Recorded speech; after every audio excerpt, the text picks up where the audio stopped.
guests and gentlemen, welcome again to the Brussels Forum. Let me start this part of the presentation by thanking our founding partners, Daimler and the federal government of Belgium. They've been with us since the beginning of Brussels Forum and have been absolutely essential in making this conference what it is today. We're also delighted to welcome back a long-time and key Brussels Forum participant, Congressman Mike Turner, and we are honored to be joined for the first time at Brussels Forum this weekend by United States Senator Robert Menendez, the chairman of the Senate Foreign Relations Committee. Let me also take the opportunity to point out a few special features of this year's Brussels Forum. You've all heard about BF Connect and Spot Me. We're going to have a lot of fun with this. We've used it at a couple of other conferences. And when you see the various gadgets get used, it actually adds something to the conversation in a very special way. On BF Connect, you'll find information on all of the 20 additional partners that make this forum possible. We are very thankful for their support and partnership. In addition to BF Connect, we are also introducing a number of other new features this year. For example, tonight we'll feature a short film screening as an introduction to one of our Night Owl sessions. We hope that these new additions will enrich your conference experience. As most of you know, GMF is strongly committed to the ideas of leadership training and development. As in previous years, and just like at our other major conference, the Atlantic Dialogues, we will again host a Young Professionals Summit in parallel to the Brussels Forum. For this year, we are proud to be joined by 90 young professionals from over 40 countries. They will have their own program today and for most of Saturday, and will then join the main conference on Saturday evening and for all of Sunday. In addition, we are also featuring a Young Writers Award again, and we will announce our new ASMUS Policy Entrepreneur Fellows. You will hear more about this a little later on today. One of the innovations from last year that people seemed to like the most was the introduction of a mystery session on Sunday. So we will feature this mystery session again this year. For this, we will let you vote on 3 possible session titles. We will then create a panel around the winning selection. This year, the titles of the possible sessions are Tough Enough, Do Sanctions Work?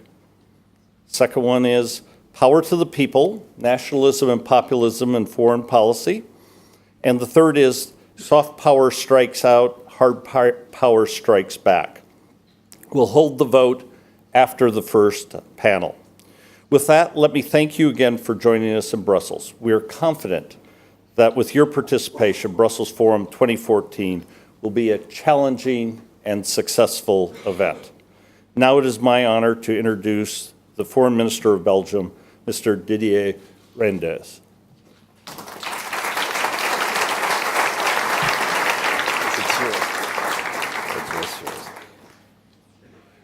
Your Majesty, Mr. President, Excellencies, distinguished guests, it's a privilege, of course, for me to address your audience for the inaugural session of the 14th Brussels Forum of the German Marshall Fund here in Brussels. There's a long story of mutual friendship between the GMF and Belgium, and it is an honor for the city of Brussels to be selected for so many years as the place for this prominent diplomatic rendezvous.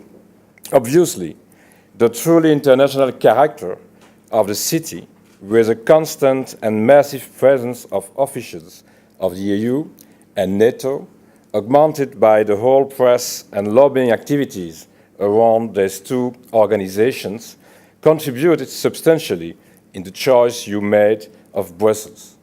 Yet, a conference like the one we are presently inaugurating represents a fantastic opportunity for me and for my country to show our experience and know-how on the diplomatic stage.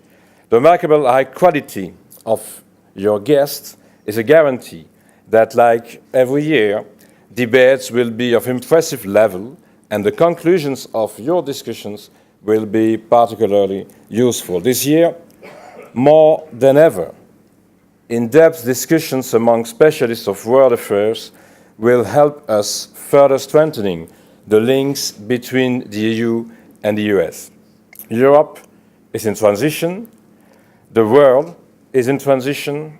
We are at a point where so many efforts undertaken in the previous decades to make Europe and the world a more peaceful place suddenly appear like threatened by attitudes and reactions that we thought belonged to the past. Is it evident that the strong transatlantic connection proves every day more useful?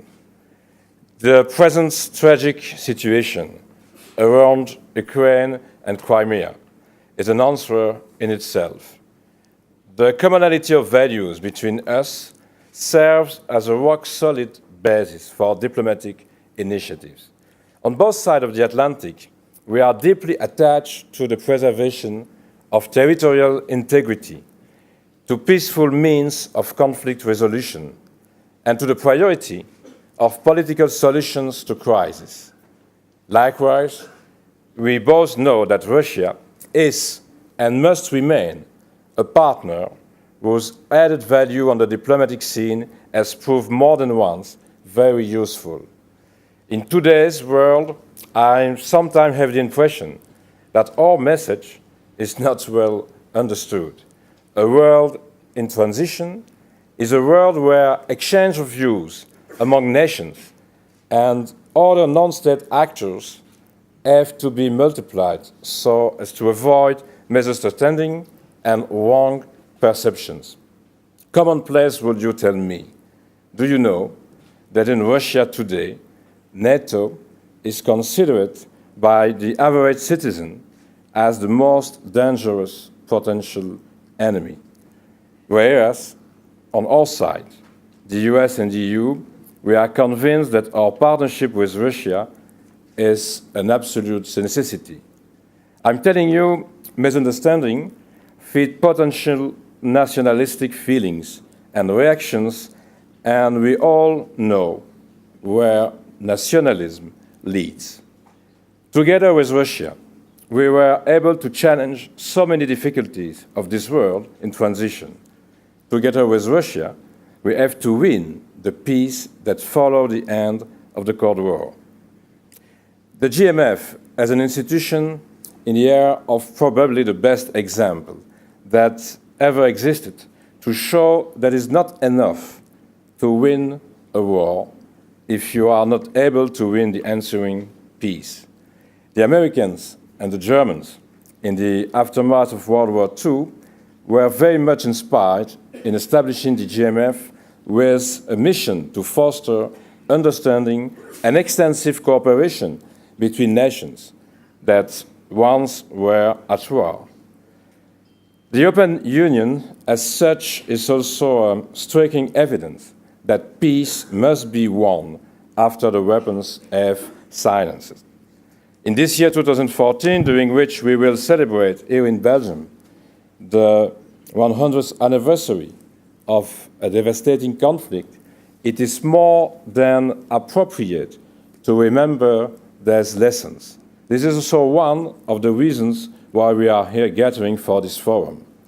Your Majesty, distinguished guests, I would not like to conclude my short intervention today without expressing on behalf of the Belgian government, but also on behalf of you all, I'm certain, our heartfelt gratitude to Greg Kennedy, who has made this forum with his own hands and relentless efforts for so many years. Greg, diplomatic success is eventually the result of many initiatives taken by many people in the same direction.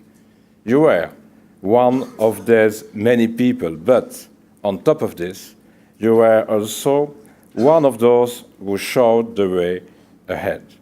I believe that you deserve a very serious ovation. It will be the case maybe in this room.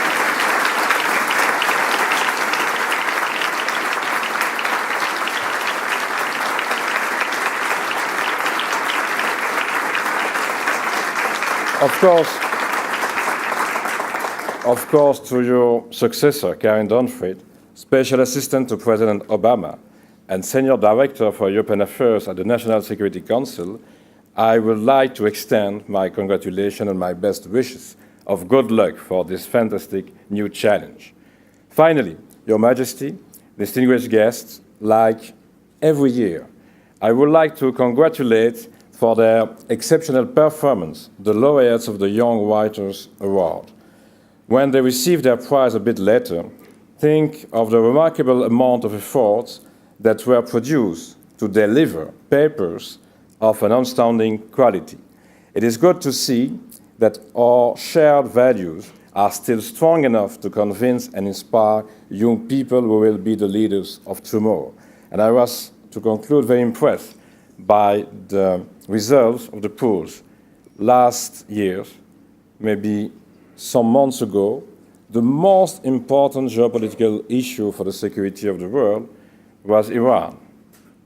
And I have seen today 0 on the screen, and the most important issue is Ukraine. So we need to think that we have a lot of things to do. Of course, Ukraine, but maybe many others. And I wish you a fruitful forum about not only the situation in Ukraine, but maybe many other reasons to strengthen the relations among the US and the European Union. Thank you for your attention.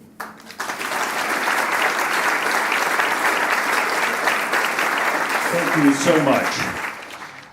Now, I want to thank again His Majesty for joining us today at Brussels Forum. Due to other commitments, the King will be leaving us now. We're truly honored that the Palace has been supporting us from the first year and that you took the time to be with us today. Many, many thanks.